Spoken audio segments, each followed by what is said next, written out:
Salut à toutes et à tous, bienvenue sur GFM 3D. Aujourd'hui une petite vidéo toute simple encore sur Fusion 360. Je vous retrouve juste après le générique.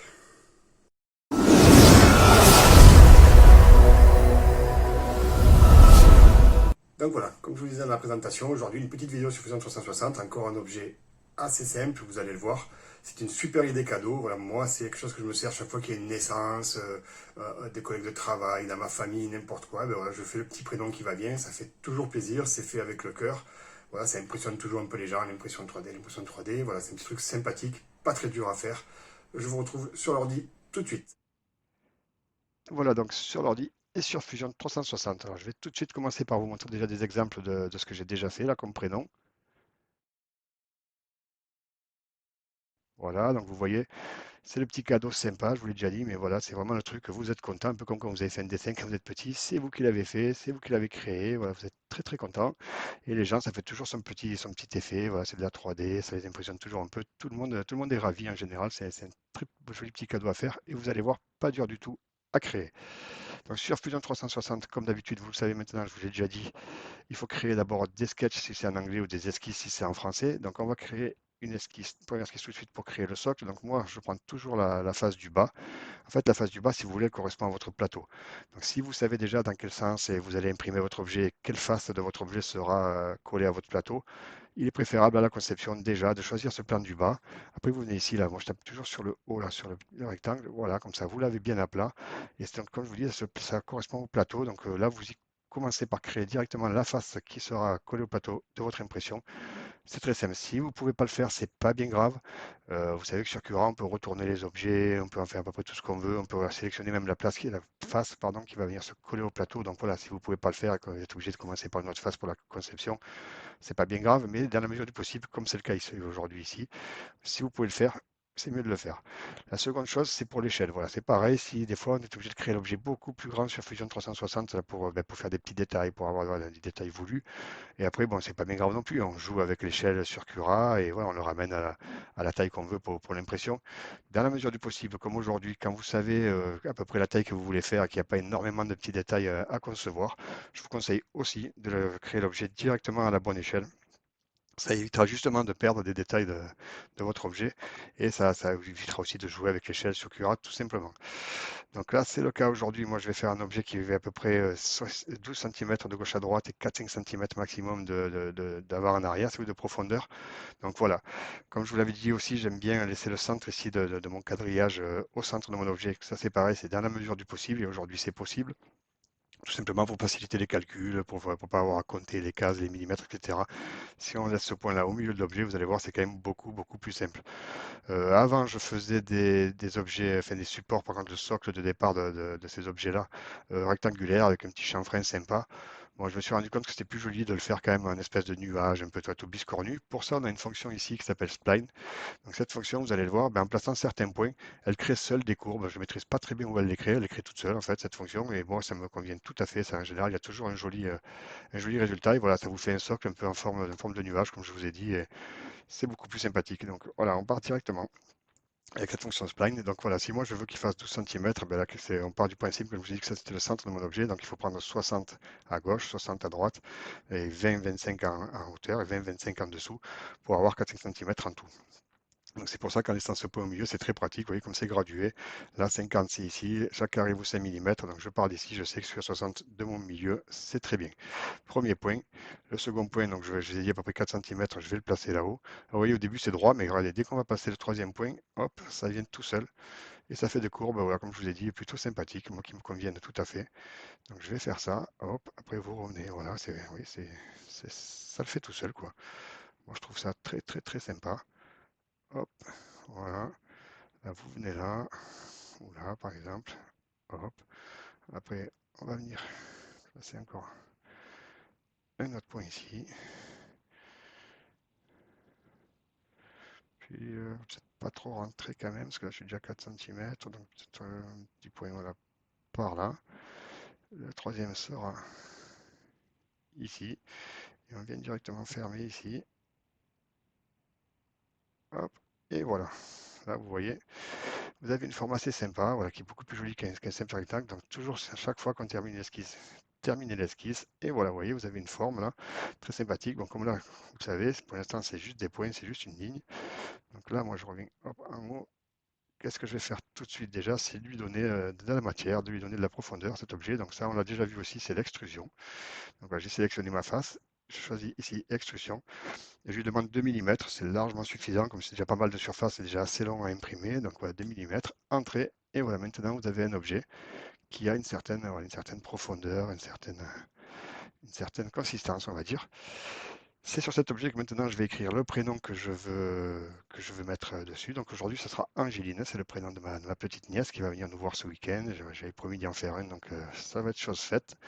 Donc là, c'est pareil, le prénom, ça sera aussi une esquisse. À chaque fois, il faut bien penser à venir créer l'esquisse. Là, je sélectionne la face de mon objet. Voilà. Et comme c'est pas ici dans ma barre d'outils, parce qu'il y en a beaucoup plusieurs ici, je viens ici et voilà, ici, il y a une fonction texte. Donc, je choisis cette fonction texte. Ensuite, cette fonction texte, elle va me demander de où à où je vais mettre mon texte. Donc là, je vais venir oui, le positionner par là, mon texte, le premier point, et jusqu'ici. Donc voilà, moi, je veux que mon texte il apparaisse dans cette partie-là. Hop, peut-être un peu plus haut pour là-bas. Et voilà, ça me va très bien. Donc maintenant que j'ai sélectionné où mon texte va apparaître, je viens ici et je le tape. Donc, comme je vous l'ai dit, aujourd'hui, ce sera Angéline, le nom de ma petite nièce. Donc, vous voyez, vous avez beaucoup de fonctions ici. Bon, ça, c'est un peu comme dans Word ou des trucs comme ça. Moi, je veux que ce soit centré, bien sûr, de gauche à droite. Hop, voilà. Mais je veux que ce soit centré aussi de haut en bas. Donc ça, c'est ici. Voilà. Ça permet ça de nous donner une idée de la police qu'on veut. Là, vous voyez, j'ai encore beaucoup de place. Donc, je vais bien sûr l'agrandir. D'abord, je vais trouver une petite police d'écriture un peu sympa. Hein, parce que là, ben, on n'est pas dans le... C'est pas très, très, très joli pour une enfant. Donc voilà, là vous choisissez. Alors, je le fais d'abord avant de jouer avec la police parce que suivant la police d'écriture, ben, en fait la taille de police change et du coup des fois ça enlève tout. Donc je choisis d'abord ma police d'écriture et je choisirai ma taille de police après. Donc voilà, les enfants en général ils aiment bien des choses un peu rondes, un peu. Donc on va essayer de trouver un truc un peu sympa pour une enfant. Ça pourrait être sympa, mais c'est encore un peu carré. Bon, vous en avez tout un paquet là, donc faut pas hésiter à les essayer. Voilà, essayer d'en choisir une qui pourrait être sympathique. Celle-là, par exemple, pourrait être très sympathique, mais je voudrais encore peut-être un peu plus rond. Celle-là pourrait être... Oui, par exemple, ce que je vous disais, voilà, là, en ayant joué, je sors de mon cadre, rien qu'en jouant avec la sorte de police, eh ben, ma taille de police change. Donc c'est pour ça que je le fais avant, ça. Comme ça, après, je pourrais jouer facilement. Voilà, dit celle-là, je crois que je l'ai déjà faite. On peut voir celle d'après, là, si elle n'est pas un peu plus ronde. Donc non, vous voyez, ça joue quand même beaucoup sur la taille. Beaucoup, beaucoup, beaucoup. Donc voilà. Pourquoi le faire avant? Le magnéto. Ah, ça peut être très, très sympa. Voilà, aujourd'hui je vais choisir celle-là, elle va être un peu plus compliqué peut-être à imprimer, mais c'est très très joli. Donc à partir de là, je vais jouer avec ma police. Donc là vous voyez que ça sort un peu de mon cadre, c'est pas le but du tout. Donc je vais mettre par exemple 9 mm. Voilà, là je suis rentré dans mon cadre. Après c'est vrai que quand même en hauteur c'est pas très très très très épais, même si bon il faut imaginer l'effet qu'on va lui donner, mais c'est pas très très épais. Je vais peut-être le laisser à 10, même si ça dépasse un petit peu, ça dépasse pas de mon support en tout cas, et voilà, ça l'agrandit un petit peu. Donc voilà, là, pour ce qui est du prénom, on n'est pas trop mal, me semble-t-il. On va rester sur cette forme-là. Allez, c'est parti, on choisit ça. Comme d'habitude, on n'oublie pas de venir terminer l'esquisse. Voilà, là, on a fini avec ça. Maintenant, qu'est-ce que je vais faire? Je vais extruder ce prénom, mais pas l'extruder droit à la verticale, comme j'ai fait pour le socle. Vous l'avez vu, je vais lui donner une espèce d'effet. Donc cet effet, il est ici, là. Voilà, c'est ça s'appelle une révolution, en fait, cet effet. Donc là, je vais partir sur cette fonction-là, révolution, et je vais sélectionner les écritures. Ici. Là, je vois que, par exemple, ça ne me le prend pas. Je ne sais pas pourquoi. Je vais peut-être sélectionner mon écriture avant, voilà, et venir faire ma révolution après. Donc le contour est déjà sélectionné. Et là, il me demande de sélectionner un axe. Donc l'axe, en général, c'est de là où je veux à partir de où je veux que la révolution se fasse. Donc moi, mon axe, ça sera ici. Je ne sais pas s'il va me le prendre. Je vais peut-être demander ici directement. Voilà, j'ai sélectionné l'axe. Apparemment. Donc là, je veux bien un angle. Et là, donc, il me demande, vous voyez ici, les degrés. Donc là, 360 degrés, ben, moi, c'est un tour complet, donc ça ne le fait pas. Moi, pour avoir l'effet que je veux, c'est du 90 degrés. Donc, on va le laisser calculer. Et voilà, vous voyez que là, il m'a fait un 90 degrés. Non, non, le 900 degrés, c'est beaucoup trop. J'ai mis 0 de trop. Donc voilà, là, on est sur un 90 degrés. Entrée, tout simplement. Et voilà, donc maintenant, vous avez le prénom Angéline qui est venu, vous voyez, se poster comme ça, à 90 degrés. Moi, je trouve ça très, très, très, très sympa comme effet. Vous voyez, voilà, ça avait l'impression, c'est sans support, ça se fait tout seul, enfin, c'est magnifique. Voilà, Angéline. Et voilà, ben en fait, votre objet, il est fini. Vous voyez, c'est pas plus compliqué que ça. Voilà, je sais pas ce que vous en pensez. Moi, je trouve que, voilà, vu que le temps, comme il y passait, une petite dizaine de minutes, je trouve que c'est un super, super idée cadeau, quoi. Donc, comme d'habitude, maintenant, je vais ici, dans corps, ici. Voilà, je demande de le renommer. Donc, évidemment, ce sera Angéline pour le nom. Voilà, c'est fait. Après, je clique ici, un clic droit. Et où est-ce que c'est? Ici, enregistrer en tant que maillage. Voilà, donc ça ouvre encore une nouvelle fenêtre. Là, je vous l'ai dit, on ne touche à rien. Il va me demander où est-ce que je veux l'enregistrer. Donc, ça sera, ben voilà, comme d'habitude, moi, c'est dans mon fichier Ender5 Plus là, que j'ai créé sur mon bureau. Donc, Angéline, tout est bon. On le crée. Donc, une fois qu'on a fait ça, comme d'habitude, si on veut ne pas le garder, on clique ici sur fermer et on marque ne pas enregistrer. Hop, ça annule tout. Bon, moi, comme c'est ma nièce, on ne sait jamais, tu redemandera d'en faire un, ou etc. Donc, je retape son nom, je l'enregistre et vous savez que ça vient me le mettre ici dans mes conceptions. Voilà, elles sont toutes là, vous le savez. Donc voilà, on en a fini avec Fusion 360. On se retrouve sur Cura pour les paramètres d'impression. De toute manière, Cura, je vous le ramène directement ici. Voilà, comme ça. On y est directement. Donc là, je suis bien sur ma machine Ender 5 Plus. Tout va bien. Hop, je vais chercher l'objet que je viens de créer. Donc moi, je vous l'ai dit, cet objet, je l'ai mis normalement dans Ender 5 Plus. Voilà, ici. C'est peut-être un E3VM Plus. On va vite le voir. De toute manière, est-ce qu'il est là ou est-ce qu'il est dans? Parce que j'ai pas regardé. Voilà, il est là, Angéline.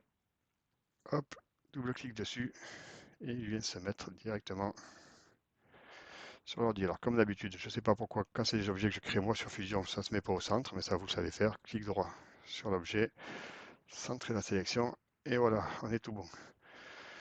Donc cet objet, moi, je vais le faire en deux couleurs aujourd'hui. Donc je voulais faire un blanc et rose, mais j'ai plus de blanc, il faut que j'en commande. Enfin, j'ai un blanc, quoi que si vous remarquez, j'ai un blanc. Mais c'est le blanc qui était fourni, vous savez, avec les machines. Quand on achète les machines, il est fourni avec. Donc j'ai pas mal de rétractation avec, même en jouant. Enfin voilà, c'est pas le blanc que je préfère. Mais c'est pas grave, on va quand même faire le socle blanc. Et Angéline écrit en rose. Donc moi, je vais faire comment ça s'appelle, un bicolore. Je vous ai déjà montré dans une petite vidéo sur Cura comment le faire. Je vous le remontre très vite ici, comme ça, vous le saurez. Là, l'avantage, c'est que j'ai pas besoin d'aller découper ma pièce d'abord pour faire mes lignes, parce qu'en fait, je sais que mon socle fait 2 mm. Et je sais que je vais imprimer en 0,2 mm d'épaisseur de couche. Donc en fait, je sais que pour faire mon socle de 2 mm, il va lui falloir 10 couches. 10 fois 0,2 égale 2, hein, c'est simple. Donc au bout de 10 couches, mon socle sera terminé et il passera au prénom. Donc moi, c'est bien après la 10e couche que je vais faire mon changement de couleur, là, pour que le prénom ne soit pas la même couleur que le socle. Donc comme je sais déjà ça, je peux directement aller dans Extension ici, Post-traitement et modifier le G-code. Ici, j'ajoute un script. Comme vous le savez, moi, je le fais avec Posat 8. Voilà. Donc ici, c'est pas la hauteur, mais bien le nombre de couches. Donc je veux qu'il change après la 10e couche. Donc ici, il faut bien marquer la dernière couche qu'on veut qu'il soit de la première couleur. Ça, je vous l'ai déjà expliqué aussi dans mon autre vidéo. Donc ici, 90 secondes de temps pour changer de couleur, c'est largement suffisant. Ici, on va mettre 50. Donc ça, je vous avais expliqué aussi, c'est parce que c'est mon Ender 5 Plus. 190, ça donne à peu près la moitié de mon X, donc à peu près au centre du plateau, dans le sens gauche et droite du X. Et là, 50, c'est pour qu'il soit devant. Si je laisse 190 comme il y avait, ça va être vraiment le centre de mon plateau sur mon exercice plus et la tête va s'arrêter au-dessus de l'objet. Pour faire le changement de couleur, c'est pas terrible vu qu'il faut pousser un petit peu, qu'il faut faire sortir de la matière pour bien changer de couleur, bien purger la buse. Je préfère que ce soit devant, moi. Donc ça, je mets 50. Au moins, je fais tout ça bien tranquille devant. La rétractation, donc au moment du changement de couleur, moi je demande toujours 5 mm. J'extrude de 10 pour encore bien laver ma buse et bien effectuer le changement de couleur. Et je demande à mon plateau qu'il reste à 195 degrés, puisque c'est la température à laquelle je vais imprimer ces deux PLA. Voilà, je ferme, on voit bien ici qu'il a pris en compte ma demande de pause. Donc je découpe maintenant et vous allez voir que finalement c'est pas quelque chose d'énorme à imprimer, je pense pas 1 heure et quart, peut-être 1 heure et demie, je pense, mais guère plus. On va dire un peu, mais moi j'en demande beaucoup. J'ai Fusion 360 déjà, vous verrez, si un jour vous le prenez, ça prend beaucoup d'énergie à votre ordi. J'aurais peut-être même dû le fermer là pour le découpage. Cura en lui-même prend aussi beaucoup d'énergie à votre ordi. Et là en plus, bon, ben, j'ai les logiciels pour enregistrer, capture d'écran, etc. Donc voilà, même si j'ai un ordi assez puissant, ces trois logiciels lancés en même temps, ça rame un peu. Donc ça nous prend un petit peu de temps, c'est pas grave. Pendant ce temps-là, vous le savez, j'insère dans ma clé USB. Hop, vous l'avez entendu, ma petite carte SD là de ma 5 Plus. Allez, mon petit, qui est presque.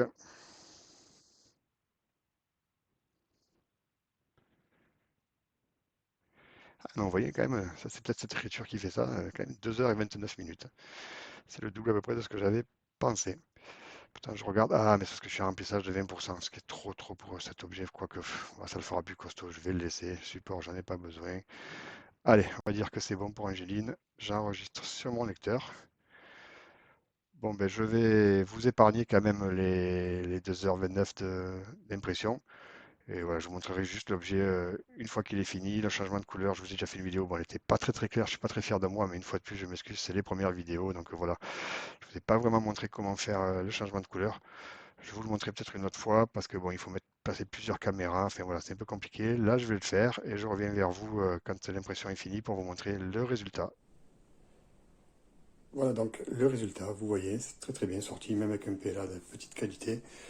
C'est très bien sorti, on voit bien voilà, exactement ce qu'on a demandé. C'est magnifique, ça prend pas de temps et tout le monde est content. Et voilà, donc vous l'avez vu, il n'y a rien de compliqué, c'est le petit truc qui fait toujours plaisir. Voilà, c'est l'impression 3D, les gens, ça les impressionne toujours. C'est facile à faire, moi je l'ai fait en bicolore, vous l'avez vu, ça le bicolore je vous l'ai déjà expliqué dans une autre vidéo, si vous avez besoin vous allez voir mes vidéos sur Cura, je crois que c'était, donc vous verrez, c'est pas bien compliqué non plus. Voilà, si c'est pas déjà fait, je vous demande de vous abonner, si ça vous dérange pas, pour moi ça me fait toujours plaisir. Et sinon je vous dis à très bientôt pour une nouvelle vidéo.